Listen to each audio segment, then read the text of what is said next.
Hello friends, good evening everyone. I am your educator and your friend Shraddhayu and I bring you all to the second lecture of hydrocarbons.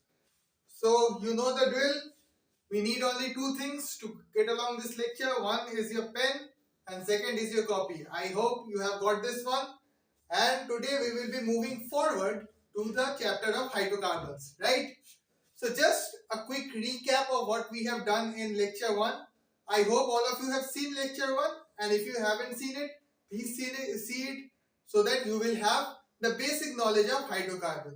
Most of the thing we have done some brush up of class 10 so that you will have a clear concept of hydrocarbons and you can follow through in this lecture. So what we have done in the previous lecture, first we have classified hydrocarbons into various parts.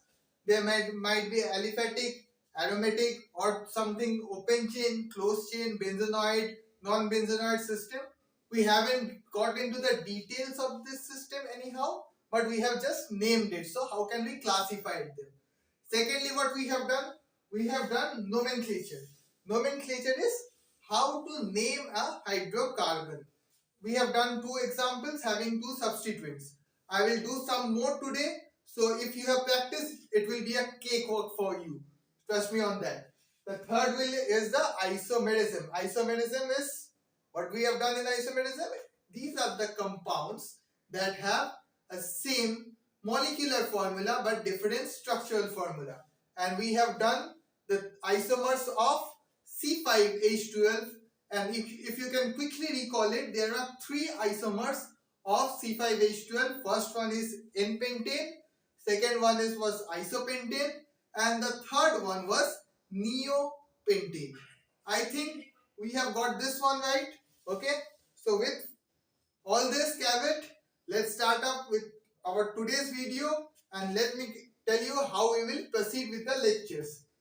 Today we will mainly be discussing, after doing some nomenclature, we will discuss the first type of hydrocarbon, the basic ones, that is called alkanes. We will discuss what kind of reaction it will take place and how can we prepare the alkanes, preparation, number of reaction in the preparation, followed by the properties of alkane, and then we will move on to the chemical reaction of alkane. So it will be a series of lecture through which we will complete the part of alkanes.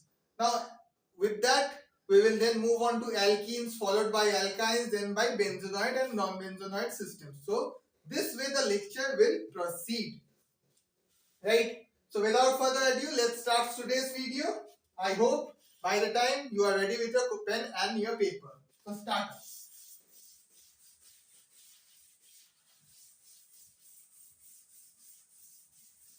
So last day in the nomenclature, I have done a nomenclature something like this one.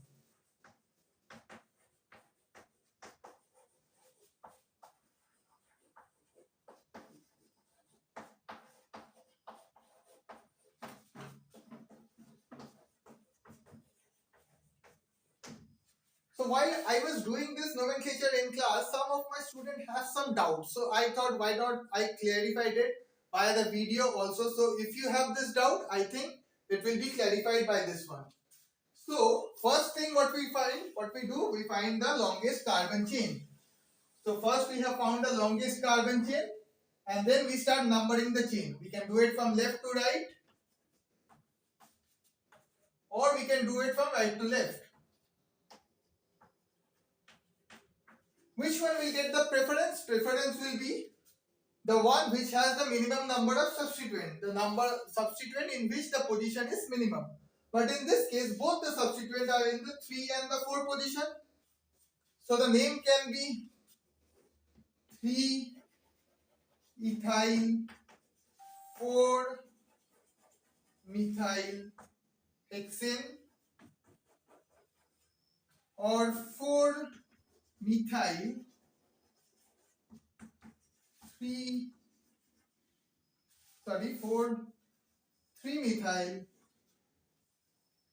4-ethyl hexane. If we do the numbering from the top one, then it will be this one.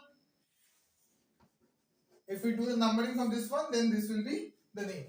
So I told you that organic compound has only one name. One name can be done for one organic compound. There can be no two names for one compound. So which one name will be there? That I told you that 3-ethyl 4-methyl hexane will be the preferred name. Why? Because see, both of them are the same group of substituent. Both of them are alkyl groups, right? Both of them, since both of them follows in the same group, now we have to consider the mass. So the mass of ethyl group is more than methyl group. Therefore, this numbering takes the priority. So therefore 3-ethyl 4-methyl hexane will be the name of this compound. So with this concept, let's do another one.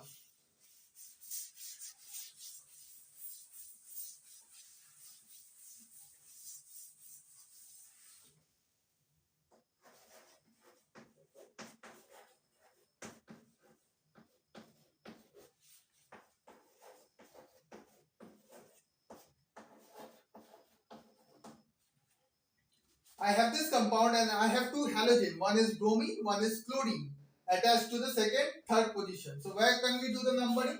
We can do the numbering 1, 2, 3, 4 or 1, 2, 3, 4. Now again both the substituent is in the second and the third position. Now what concept we will do? We will consider the mass of the substituent. Both of them are halogen, right? So both of them has the same priority. Now between the halogens, which one will have the higher priority? The one which has the higher mass. So tell me which have the higher mass? Bromine has the higher mass as compared to the chlorine ones. So bromine is in the position second. So bromine least position will consider. So we will consider this one. So 2 bromo, 3 chloro, butane. Okay, just remember this. This is a convention or this can be the nomenclature rule that the first letter is always the capital letter and followed by that all the letters will be small and there will be no gaps. In between there can be dash but no gap in a nomenclature, right? So this is the name of the compound 2-bromo-3-chlorobutane.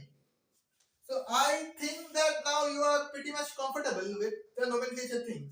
You should, by the way, try more nomenclature so that you have a complete grip of it. Try at least 4 to 5 or 6 to 8 nomenclature based on your efficiency. But after rigorous practice, you will be very comfortable with it.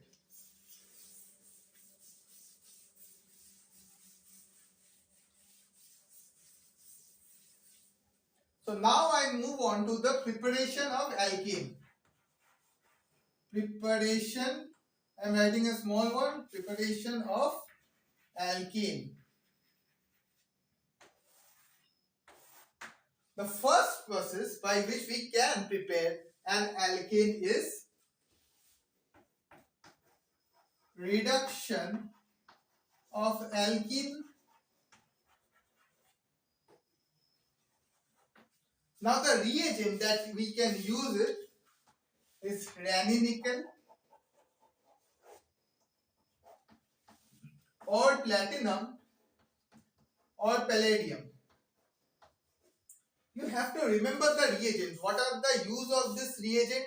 Which reagent is used in what kind of reaction? Let's see. Let's one thing that we are starting off with hydrocarbons. Then we will move on to aldehyde, alcohols, haloalkanes, haloarenes. So there will be a large number of reagents which you have to remember for your exams, right? So I will suggest you that you make a list of the reagent, what are its use, so that at the end of it and during the revision you have your materials ready. So you don't have to search along the things to at the last moment, right? So reagents are very useful. Once you know the reagent, everything else will come effectively in it. So what is a ranitidine? Ranitidine is an active form of nickel, right? So ranitidine is the active form of nickel.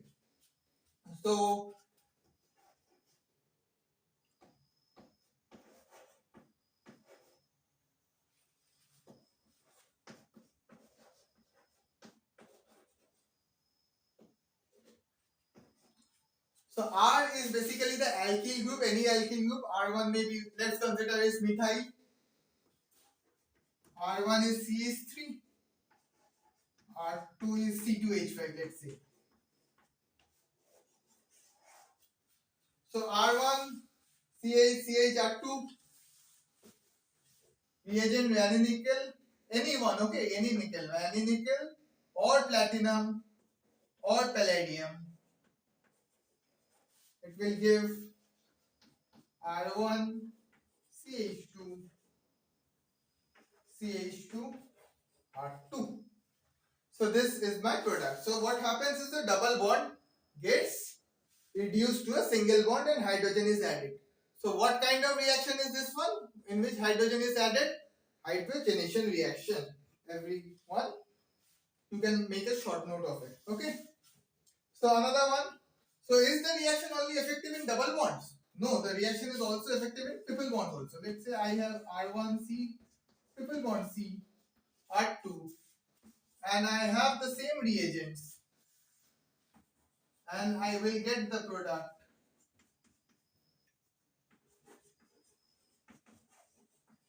This one. So the reagent is not a selective reagent, selective reducing agent. Now this term is very important. Selective reducing agent.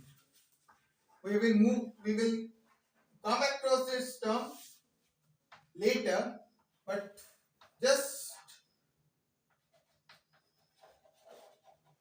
have a note of it. Selective reagent is something that can be used selectively. Let's say a triple bond is used to make a double bond and the reaction will stop at the double bond. So that is a selective reagent.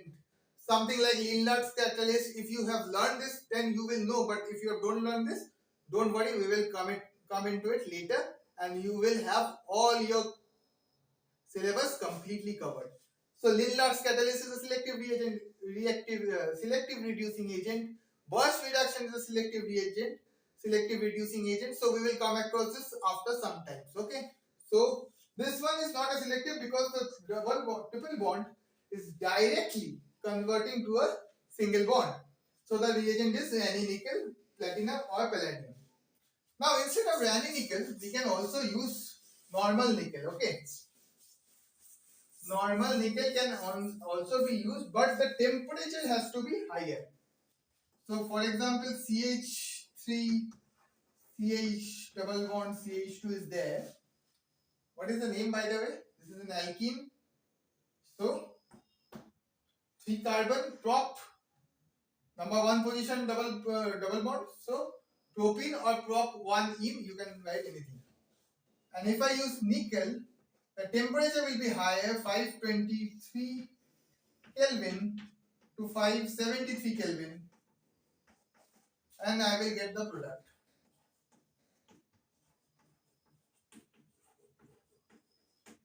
So what is the difference between vanillin nickel, palladium, platinum as compared to nickel? For nickel, the same reaction will take place, but it will take place at a higher temperature. That's the only difference. Okay. Now moving on to the next type of reaction, and it is particularly a very important reaction, and we will use this kind of reaction in number of reactions, in number of type of reaction in organic chemistry, and it is by using Grignard's reagent.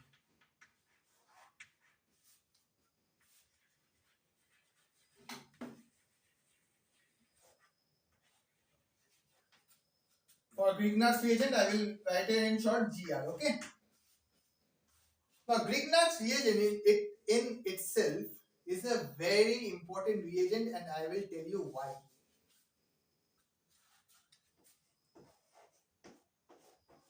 What is this one? This one is an alkyl halide. And let's say I have a metal in it.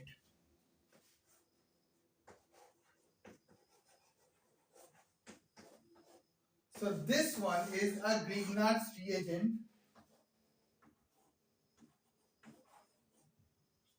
where one metal, that is an inorganic compounds, get absorbed in a metal. So this is a branch of chemistry, organic chemistry in itself. We call it organometallic chemistry.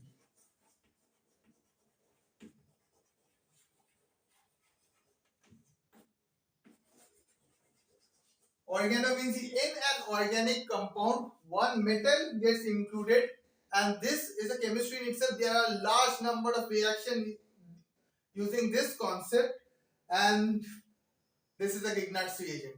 Grignard is a German scientist. If I'm not wrong, you can check the facts and tell me in the comment box either I'm wrong or right.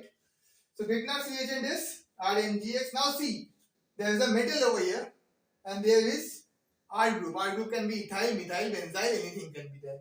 So this bond, metal is a electropositive in nature, and R is comparatively less electropositive. So this bond is polar. This bond is polar in nature. Polar means what? That a compound that has a charge separation. This bond has a charge separation. So when a Grignard reagent reacts with another polar compounds, for example, water, alcohol, or acid,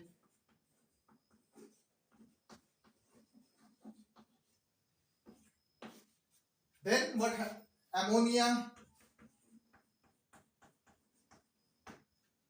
then RH is produced, alkane is produced and followed by some other kind of product. So let's find out how.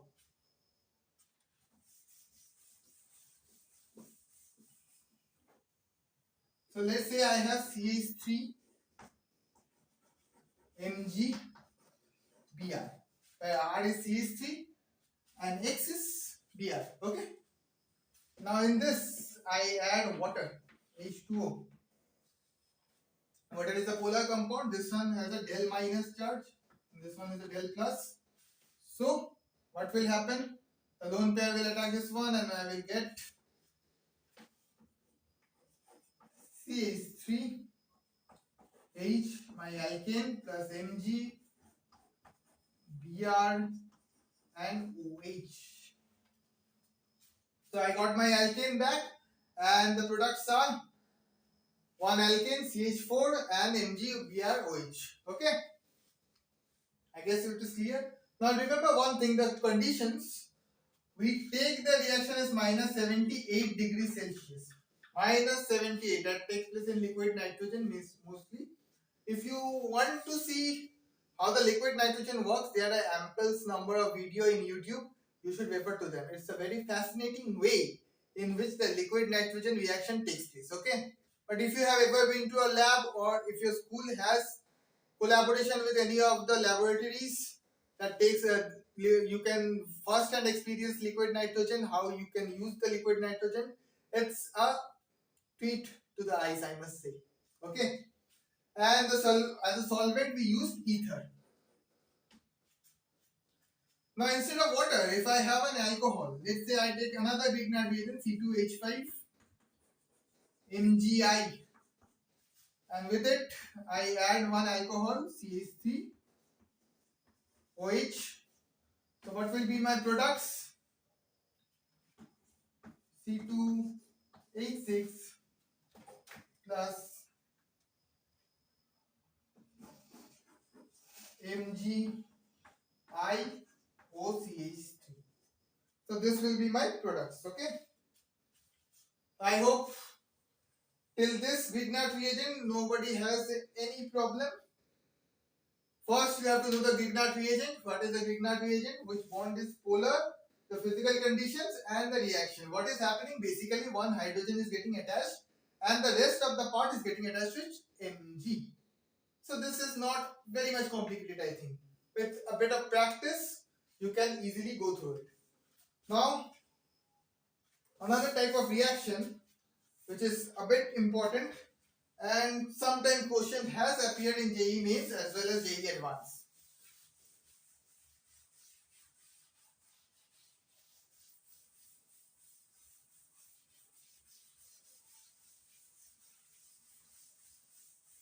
Well, See, there are some time that takes place between my rubbing the board and writing. You can just skip the video for 10 seconds or 20 seconds, right? According to your whims and fancies, and if you have time, you can take a break also. Drink water or anything you want. So let's move on to the next reaction, that is Watts reaction. Again, Watts is the name of the scientist. And Watts reaction, let's move on to Watts reaction, what the reaction says. I have an Rx, that is alkyl halide, and if I add sodium metal followed by another molecule of Rx, let me write this one. So sodium metal will combine with two halides. I will get RR plus 2 NaX. Got it? RR, the two R molecules will combine and 2 NaX will get. Let's have a reaction. Let's see it with the face of reaction. C2H5 Br plus 2Na plus Br C2H5. What happens is C2H5 which is equivalent to C4H10 plus 2 NaBr. Cool, very easy reaction. I hope there is nothing much of an issue. The two sodium will combine with two Br atoms, right? Now, what kind of question we can expect? Now, one of the limitation of Watts reaction is it cannot produce unsymmetrical alkenes. What I just said, it cannot produce unsymmetrical alkenes.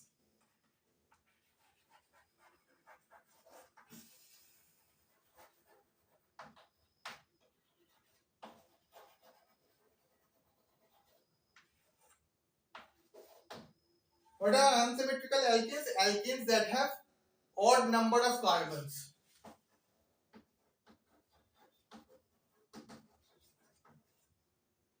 This cannot be produced by Watts reaction. Okay. Now let's say, for example, I need to produce CH3, CH2, CH3. Cool. Now this is a retro approach. CH3, CH2, Br plus Na plus CBr CH3. So let's say that if I have these two compounds and if I add sodium in it, then I will get my CH2, CH3, CH3, right? I will get my CH3, CH2, CH3 plus 2 molecules of NaBr.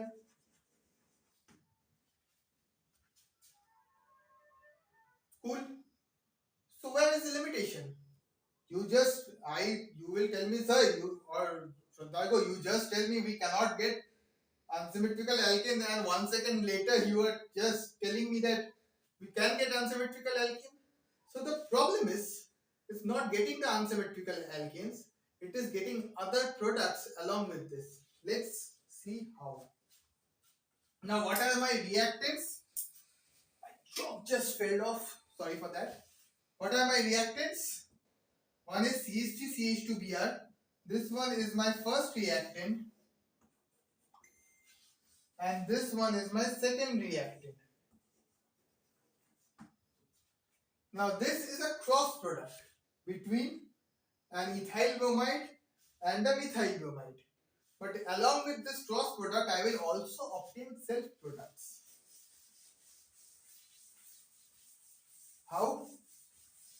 Like this.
So these are my self products.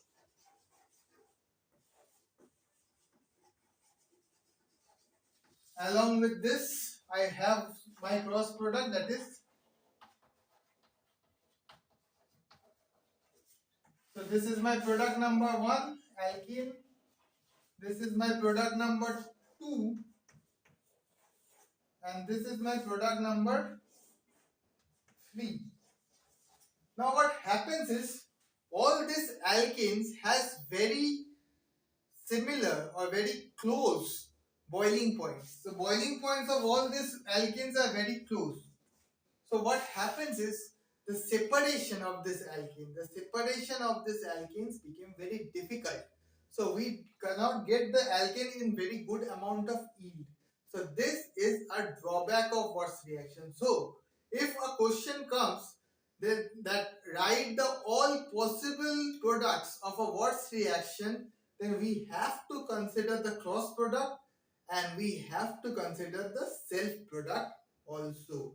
So student, what they mistake is, it does not consider the self products. Okay, so the two self products has also need to be considered. I think we are clear with this one, right? So now we have a problem. We have to find a solution, right? So what is the problem with Watts reaction? Watts reaction, unsymmetrical alkanes cannot be produced. So what is the solution? It's the third type of reaction.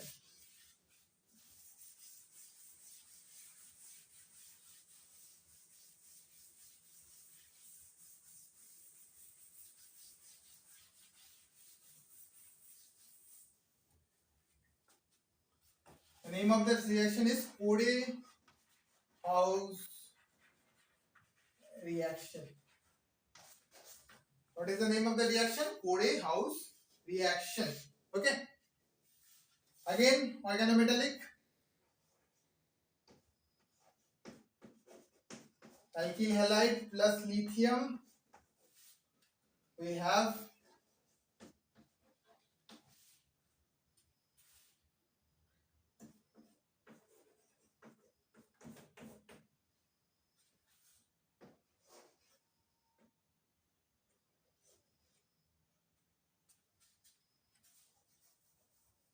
okay. So this one is the first type of where lithium RLi will be produced and lithium halide. So RLi will again combine with copper.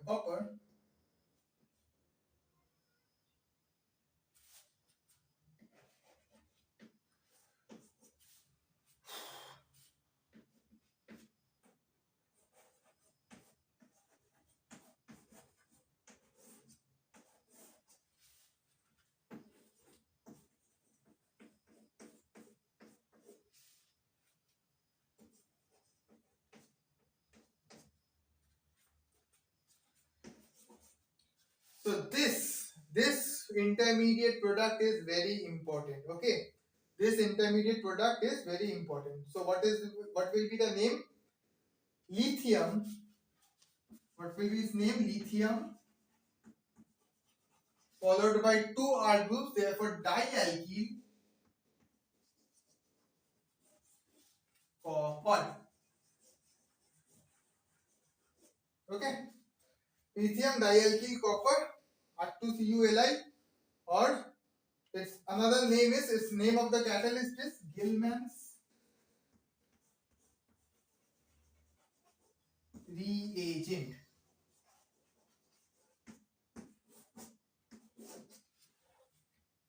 Okay, so this is an important reagent.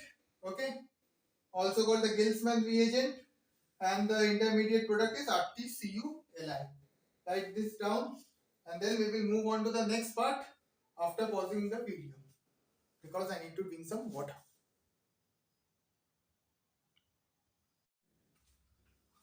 So basically, what we are here is R2CuLi. Okay. Along with that, we have a next alkane, say R time X. So what will happen is, these two will combine something like this.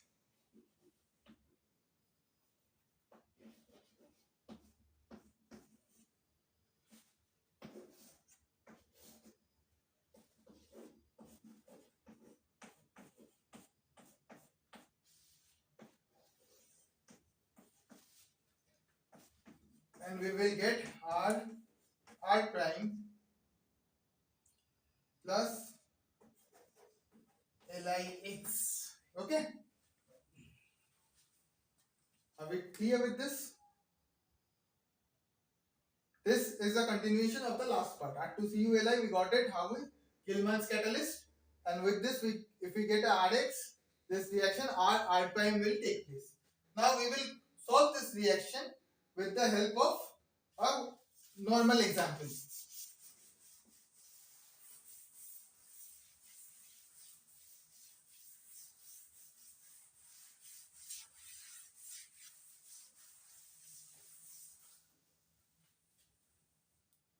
Let's say I have two molecules of C2H5Br and I add lithium. So what will have? I will have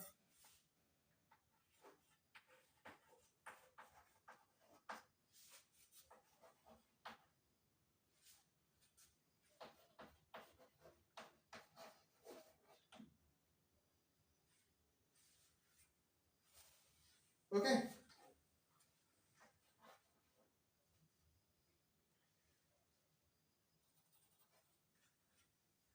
Now to two molecules of C2H5Li, if I add a copper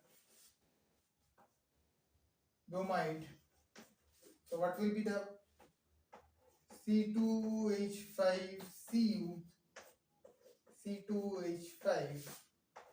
This is negative, lithium plus, and followed by again a lithium bromide. So this one will be my catalyst, this one will be the main reagent. So C2H5Cu C2H5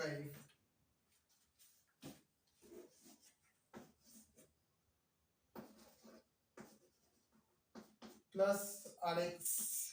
Let's say for RX I take CH3I. Okay. So what will happen?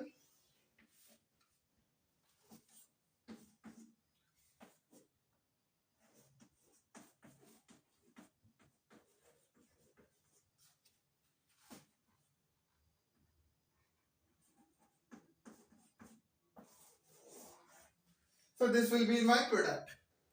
Now you can see we have got an unsymmetrical alkene, 3 carbon. This is a propane molecule, right? So we are getting an unsymmetrical alkene by using this kind of reaction, that is Corehouse reaction. So I hope we are clear for today. So today what we have discussed one nomenclature, and I have discussed that if the two groups are similar, then the group with the higher atomic mass will give the preference. We have done two nomenclature to justify it. Followed by we have done three kinds of reaction. The first one is most probably the reduction. In reduction, what are the reagents we used? Nickel, palladium or platinum. And the second type of reaction in which we used only nickel. So what was the difference between the nickel, palladium and platinum and only nickel? It's just that for nickel we will have to use some higher temperature, right?